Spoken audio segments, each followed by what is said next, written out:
Party के senior national vice president doctor K C. Bangar ji, हमारी party के सीनियर नेता राजेंद्र लेतानी जी और हमारे ऑफिस के इंचार्ज सेक्रेटरी चौधरी रणधीर सिंह जी और मीडिया के सभी साथियों, मैं आपका स्वागत करता हूं।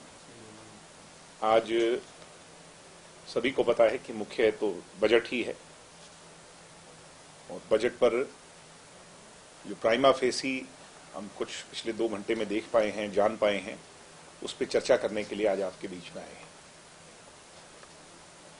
एक तो मुझे इस बात की खुशी है, हमारे नेता श्री दुष्यंत चौटाला जी, उप मुख्यमंत्री हरियाणा, शुरू से ही प्रोग्रेसिव पॉलिटिक्स के हिस्सा रहे हैं। प्रो डेवलपमेंट, प्रो एम्प्लॉयमेंट, और उस एम्प्लॉयमेंट के लिए हमने एक बड़ी लड़ाई लड़ी। सत्ता में आने के बाद उस संघर्ष का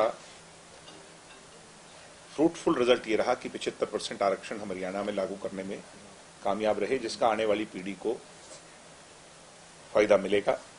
आज उसी 75% आरक्षण से जुड़ा जो विषय इस बजट में मुझे देखने को मिला, केंद्र की सरकार कहती है कि 60 लाख का जॉब टारगेट, ये एक बहुत अच्छा विषय है, एक बहुत अच्छी सकारात्मक सोच है केंद्र सरकार की कि वो भी उसी दिशा में आज केंद्र की सरकार ने भी अपने कदम बढ़ाए हैं। और केंद्र की सरकार की अच्छी नीति हमें हरियाणा में अनएम्प्लॉयड यूथ, क्योंकि Haryana is the youth most state of India, ऐसे में उस यूथ मोस्ट स्टेट में बेरोजगारी जो एक खाई है उसको भर पाने में हम केंद्र की सरकार के साथ हैंड इन हैंड जो है कामयाब होंगे। मैं इसके लिए केंद्र की सरकार को बधाई देता हूं और हरियाणा की जनता को भी शुभकामनाएं देता हूं। युवाओं को एक नई उम्मीद जगी है।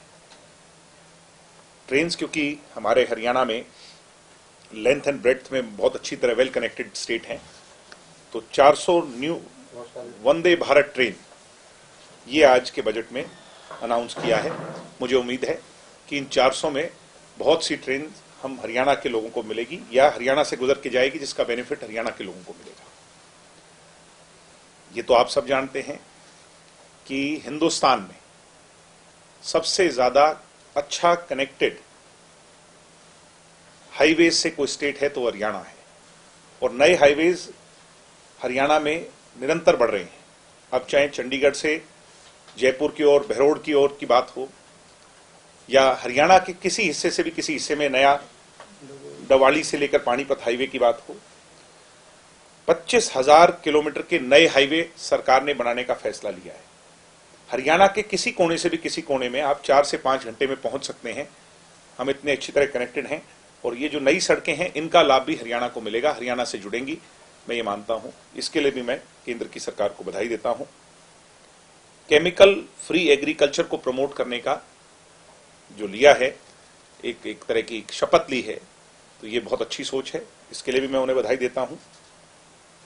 पीछे एक बहुत बड़ा एजिटेशन चला किसान आंदोलन का, और एमएसपी को लेकर के बड़ा विषय था और आज भी है किसानों का।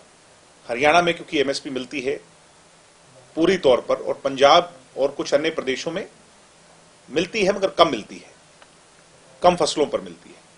केंद्र की सरकार ने प्रण लिया है कि वो पूरे समूचे राष्ट्र में एमएसपी को स्प्रेड करने के लिए अब से काम करेगी।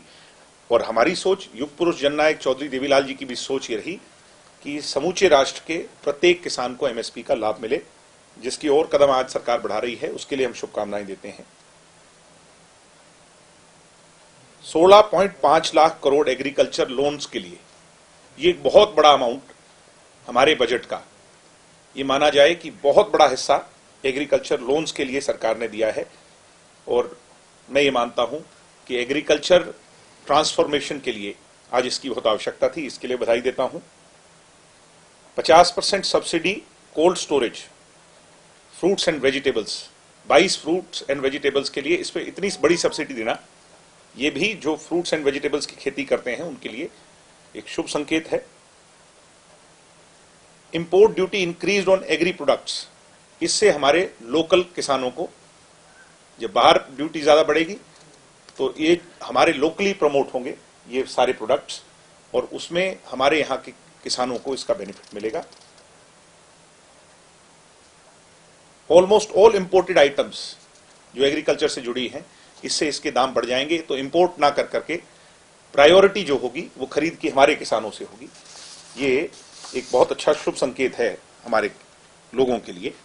और क्योंकि अभी प्राइमा फेसी है, 2-3 घंटे में हमने कुछ पॉइंट्स जो समझ पाए, जो जान पाए, बजट में से जो सुन पाए वो देखे हैं। बाकी चीजें जैसे जैसे सारी चीजें एक्सप्लोर हम करेंगे। शाम तक हरियाणा के लिए इसमें क्या है उस पर कल या परसों में फिर चर्चा करेंगे।